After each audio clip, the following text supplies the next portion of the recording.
Seorang siswa SMK 4 Semarang berinisial GRO 16 tahun meninggal dunia diduga akibat luka tembak oleh oknum polisi. Penyebab kematiannya hingga saat ini masih menjadi misteri. Dalam insiden ini, GRO bersama dua rekannya berinisial S 16 tahun dan A 17 tahun mengalami luka tembak. Namun naas nyawa GRO tidak tertolong, sementara dua rekannya selamat. Korban S selamat dengan luka tembak di tangan dan A selamat ada luka tembak di bagian dada. Diketahui, GRO dikenal sebagai sosok pelajar yang berprestasi di sekolah. Hal itu terlihat dari nilai akademisnya yang bagus. Ia juga tergabung dalam kelompok Paskibraka. Staf Kesiswaan SMK Negeri 4 Semarang, Nanang Agus mengatakan bahwa keseharian GRO di sekolah sangat baik.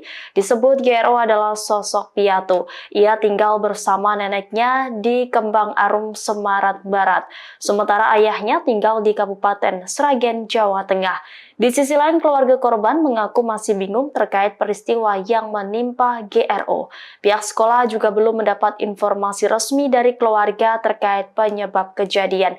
Hingga kini aparat kepolisian masih melakukan penyelidikan terkait kasus ini. Download Tribun X sekarang, menghadirkan lokal menjadi Indonesia.